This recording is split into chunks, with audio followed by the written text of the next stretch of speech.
Hi, I'm Jacob from Warm. When we look at how much energy our homes use, it always comes down to three factors, which we call the energy equation. Those three factors are the house shell, the house systems, and the occupant behavior. Right now, let's take a look at the house shell.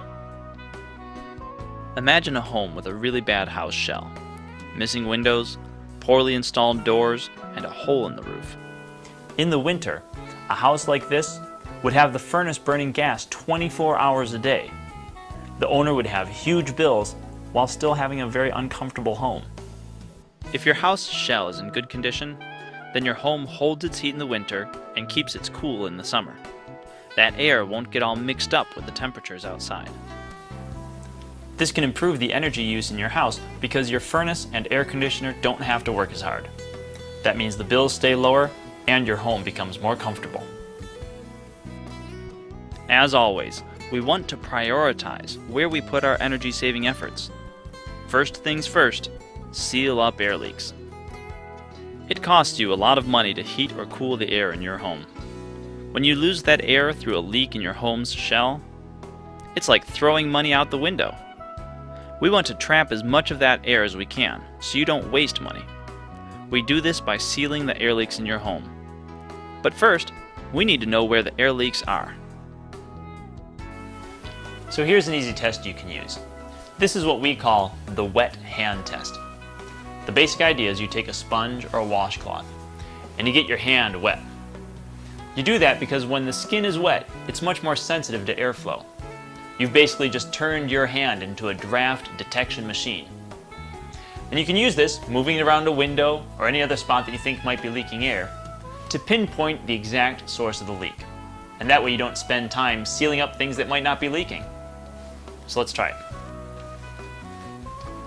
I'm going to do this on a cold, windy day. I'll just move my hand around here. Don't feel anything so far. Oh, yep.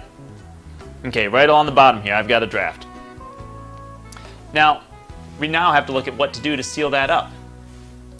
If it was leaking down around here, which you might find on a lot of new windows, even though the window itself is fine. If you've got a leak here, we could seal that up with just going to the hardware store, getting a common tube of caulk and a caulk gun. Squeeze the caulk up and along that, and we'd have that sealed up permanently. But we wouldn't want to use that regular caulk on a spot like this because it permanently seals it up, and we want to be able to open this window again later. So for something like that, I'd use this. This is called rope caulk. And all I have to do is peel a string of it off and put it in with my hand. It's simple, easy to do, no real mess, and now it's sealed up. I could leave it that way forever, but if I want to open this window again in the spring, I can just peel it right back off and even use it again later.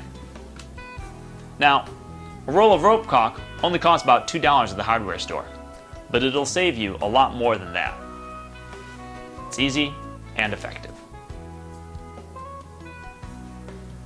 It's also a good idea to check outlets and light switches on any wall that has the outdoors on the other side. If you've got a leak coming through there, it's pretty easy to fix. For about $1.50 at the hardware store, I picked up a packet of these socket sealers. It's about 12 of them in a pack, and it's just these little pieces of foam. They've got the holes already cut out to seal this up. So all we have to do is we take a screwdriver, or if you don't have a screwdriver, you could even use a butter knife. Now you should ideally turn off the circuit first so that you're not going to run into problems with the electricity. We just take this, put it on over that outlet, and then screw the plate back in place.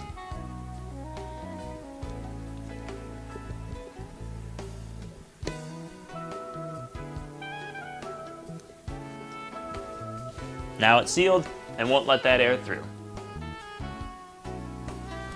You'll also want to check doors that go to the outside or to an unheated space. These are pretty easy to fix up. You can get a door sweep down at the bottom, close up that gap down there. And for the sides, you'd want to use some sort of weather stripping. Close up this gap here. Together, these would only cost about $5 or $6 at your local hardware store, but they'll save you a lot more than that, and they'll help keep your home a lot more comfortable. It's also a good idea to check along baseboards, attic hatches, and anywhere else that might lead to the outside. Also check under sinks for holes around a plumbing pipe. Check the basement, especially around the top of the foundation. And check fireplace chimneys.